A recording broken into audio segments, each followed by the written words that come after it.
निर्विचार होने के बारे में कुछ विचार आगे। बुद्ध का एक शिष्य था श्रवण। वह एक राजकुमार था।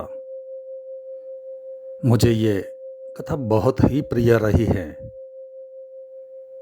मुझे उसके मुकाबले कोई बात भी नहीं दिखाई पड़ती।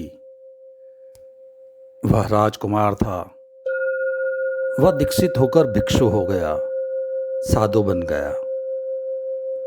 पहले दिन जब वो भिक्षा मांगने जाने लगा तो बुद्ध ने उसे कहा कि अभी तुझे भिक्षा मांगने का कुछ पता नहीं है। कल तक तो आप राजकुमार थे। आज भिक्षा के पात्र को लेकर जाओगे, पता नहीं कैसा तुम्हें लगेगा।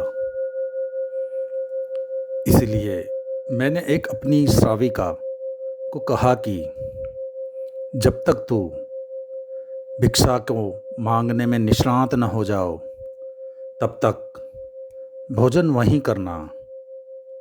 तो अभी तो भिक्षा मत मांग, वहाँ जाकर भोजन करके आओ।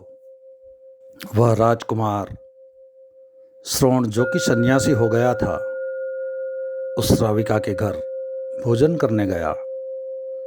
उस महिला के घर भोजन करने गया। कोई 2 मील का फासला था।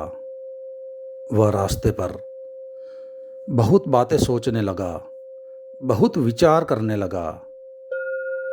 उसे ख्याल आया उन भोजनों का जो उसे प्रिय थे, और उसने आज सोचा, आज पता नहीं क्या अप्रिय भोजन मिले, क्या अरुचिकर भोजन मिले, क्या रूखा सूखा मिले।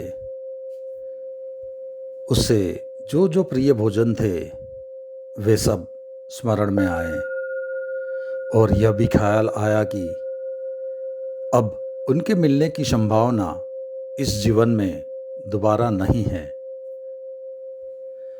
लेकिन जब वह श्राविका के घर पहुंचा और भोजन के लिए बैठा तो देखकर हैरान हुआ।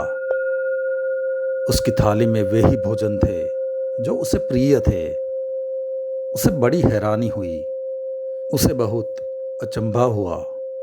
फिर उसने सोचा, शायद यह संयोग की ही बात होगी कि आज ये भोजन बने हैं। उसने चुपचाप भोजन किया। जब वह बीच में भोजन कर रहा था, उसे यह ख्याल आया कि अभी भोजन करने के बाद एकदम 2 मील दोपहरी का रास्ता तय करना है, और आज तक मैंने ऐसा कभी नहीं किया। भोजन के बाद तो मैं हमेशा विश्राम करता था। वह श्राविका पंखा करती थी। उसने कहा कि बंते, अगर भोजन के बाद थोड़ी देर विश्राम करेंगे तो मुझ पर बड़ी कृपा होगी। वह फिर थोड़ा हैरान हुआ। उसे लगा कि मैंने तो कहा नहीं, मन में केवल सोचा था। लेकिन सोचा शायद संयोग की बात होगी, मैंने सोचा। उसी वक्त उसने प्रार्थना की है। एक चटाई डाल दी गई, उस पर लेटा।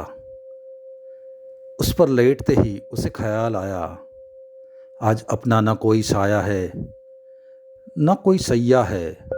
आज अपने पास कुछ भी नहीं है। वह श्राविका पीछे थी।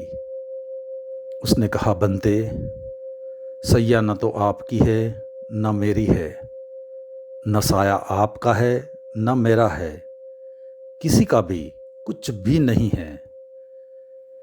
अब संयोग को मान लेना कठिन था। वह घबरा कर बैठ गया। उसने कहा, बात क्या है? क्या मेरे विचार पढ़ लिए जाते हैं? उस श्राविका ने कहा कि ध्यान का अभ्यास करते करते पहले तो अपने विचार दिखाई देने शुरू हुए, फिर अपने विचार को समाप्त हो गए, अब दूसरे के विचार भी दिखाई देने शुरू हो गए।